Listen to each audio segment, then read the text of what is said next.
Shalom Aleichem, everyone. It is Erev Rosh Hashana. We're ending off Tafshin Ayin Zayin, going into Tafshin Ayin Ches, and most importantly, I wanted to wish everyone a Shana Tova Metuka. It should be a Rosh Hashana, a Yom Adin of tremendous meaning, of growth, of connecting to Hashem in a very, very real way. And Mitzvah Hashem, we should have a Shana Tova, a great year. And this year, Tafshin Ayin Ches, should be a wonderful year for the entire Mevaseret family. Tremendous year of brius, of parnasa, of nachas, and only very, very good things.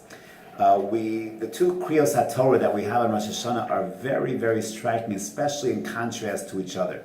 On the first day of Rosh Hashana, we read Hashem Pakad Sarah, is that Sarah was an elderly woman. She was postmenopausal. Her husband is 100. She is 90, and they're given the Besorah. They're given the information. The Malachim appear to them and tell them that in a year's time, Sarah will bear a child.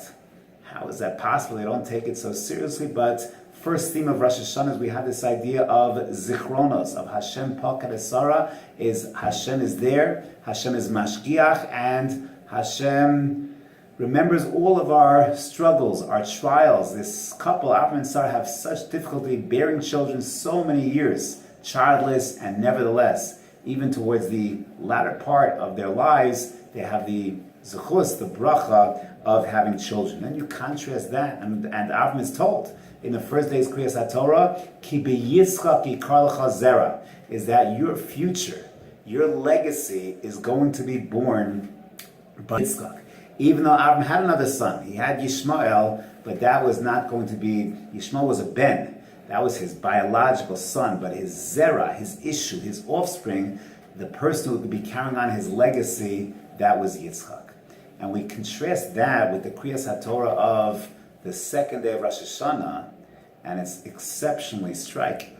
But now, on the second day of Rosh Hashana, a few prakim later, we're told that Hashem commands Avram Avinu to take Yitzchak and to go ahead and be makriv him as an olah. Striking. On the one hand, Ki beYitzchak yikar lecha zera, that Yitzchak is going to be the one that's going to carry on your legacy. He's going to be the future. On the other hand, the next day, we read the Kriyas HaTorah, is that Hashem commands Avram Avinu to go ahead and sacrifice, to bring Yitzchak as a korban, as an olah. And any normal person, the natural reaction would be, yesterday you told me one thing, today you're telling me something else. There's a contradiction over here. It doesn't make any sense. What's the pshat? How can I properly fulfill this command? But it's interesting. The Medrash says that when Yitzchak was brought as a korban, the Akedah, Yitzchak asked his father, Kafteni yafe yafe, the Medrash says, bind me very tightly. I don't want to move. I don't want to, out of nervousness, fidget, because maybe the korban is not going to be ola yafe. Maybe I'll cause you to mess up the korban. So Yitzchak says, Kafteni yafe yafe, tie me very tightly. We're told we learn all the halachas of Zriza Makdim Mitzvos from Avram Avinu, his alacrity in fulfilling this command. Vayachavosh is Avram es chamaro, Vayashkem baboker, very early in the morning, he gets up and he fulfills the will of Hashem. In a very, very striking way, this is a core theme of Rosh Hashana, because Rosh Hashana, we strip ourselves of all of the shtuyot. We recognize that perhaps all year long Hashem is on the periphery. He's on the outside. We're not living fully authentic, theocentric lives. Hashem, yes, we pay lip service to tefillah. We pay lip service to Shmir Shabbos. We pay lip service to kashrus, to taras hamishpacha, to amiras brachos, to saying Birchas Hamazon, to chasadim. Yeah, we do all those things. But it's part of a very busy, commotion-full lifestyle. And Rosh Hashana is telling us that we have to move Hashem off of the periphery and into the center. Become theocentric individuals. And once Hashem is at the center, even if the command doesn't fully make sense, even if we don't fully understand, how does this work? Yesterday you told me, Ki beYitzchak yikar lecha zera, and now you're telling me to sacrifice my son. It's illogical. Nevertheless, Avram, who is the theocentric personality par excellence, who has Hashem at the center of his universe in every respect, who looked at the world and realized there must be a Borei Olam. So Avram Avinu, Vayashkem Avram Baboker, early in the morning, no vacillation, no hesitation, he goes ahead and is prepared to do the ultimate sacrifice. Of course, when he's about to shecht his son, so the Malach comes out and calls, Avram, Avram. Has to call twice because Avram is eager to fulfill the will of Hashem. That's what it means to be an Eved Hashem. The Melech says X, it says jump. The only question is how high. Vayashkem Avram Baboker. Avram wants to fulfill the mitzvah. And through that sense of rachamim, the Malach says, Al tashlich yadcha el hana'ar. Do not touch the son. Do not touch the child. Al taslo me'umah. Don't even make a mark on him. Chazal tell us, Avram wanted to at least make a cut. Let me at least do hatofas dam. Let me at least release some blood, because he wanted to fulfill the Ratzon Hashem, and through tremendous rachamim, Hashem says no.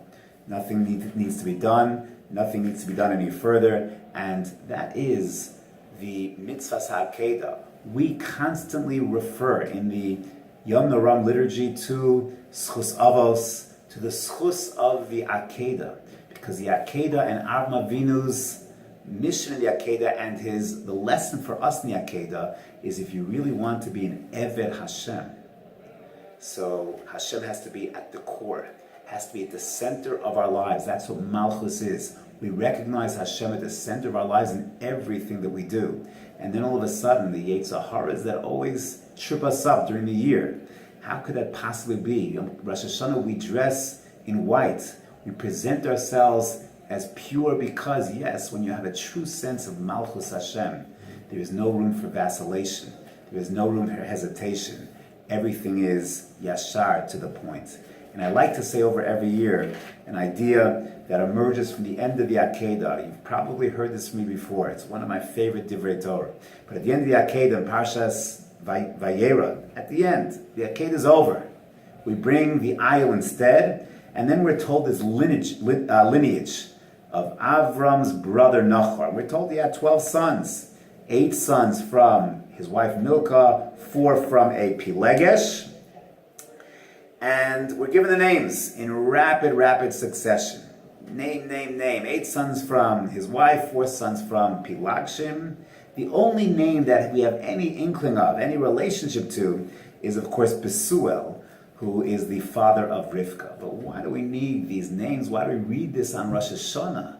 Why is this the, if you will, climax, the end of the Akedah? And the answer is that Nachor has 12 children. 8 from a wife, 4 from Pilagshim, just like Yaakov had 12 sons. 8 from his wives, 6 from Leah, 2 from Rachel, and 4 from maidservants from Pilagshim. Such a fundamental difference, though, from Bnei Nachor to Bnei Yaakov. Bnei Nachor, we read about, he seems to have these kids one after another, quick, staccato, one after another with great ease. The Bnei Yaakov were produced with tremendous Mesiras Nefesh. Sarah was not Kara. Rachel was not Kara. Rivka was not Kara. Leah, for part of her life, is not Kara. Finally, through tremendous Mesiras Nefesh, the Shvatim are created. Tremendous work.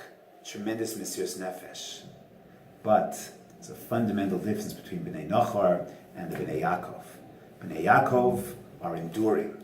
Klal Yisrael is enduring because you work, you're Moser Nefesh, you're committed. Even though it's tough, it's not easy, but that endures. That which came to Nachor, easy come, easy go, 12 children, one after another. We don't even know who these children are, what happened to them, what their names are. We know their names, that's it. But they're relegated to the dustbins of history. If I challenge you to name them right now, most of us will fail in that challenge, because the yesod is hard work, the product of hard work that endures forever. Things that come too easy, so that dissipates very quickly. So one of the core lessons of the Kriyas HaTorah of Rosh Hashana is that, yes, Yitzchak entering into the world and then almost being lost, that took tremendous Mesiras Nefesh. It was not easy at all, and Yitzchak experienced tremendous struggles. And of course the Akedah. but things that you have to fight for, things that you have to work on, that's what's going to endure. That's the Bnei Yaakov, that's Bnei Yisrael. Things that come too easy, often it's easy come, easy go, no pain, no gain. Lefum tzara agra. It's a core lesson of our avoda in these 10 days that are coming up, the days of Yemei Hadin and Yemei Harachamim, the days of Slicha Umechila. If we properly do our work in these coming days, the 10 days that are ahead, then of course we'll be zolchet to the Zman Simcha Seinu, to the tremendous simcha that we have when we are bonded with the Ribono Shel Olam. We have the work of these days creates that tremendous sense of ava that we experience under the sukkah of Chag HaSukkos, the embrace of Chag HaSukkos, and when Mirz Hashem will be zolchet to take advantage of every moment of these special days that are in front of us, and then really be zolchet to that sense of tshuva shlema, and have a shana tova, a shana of bracha, and a shana of tremendous, tremendous hatzlacha.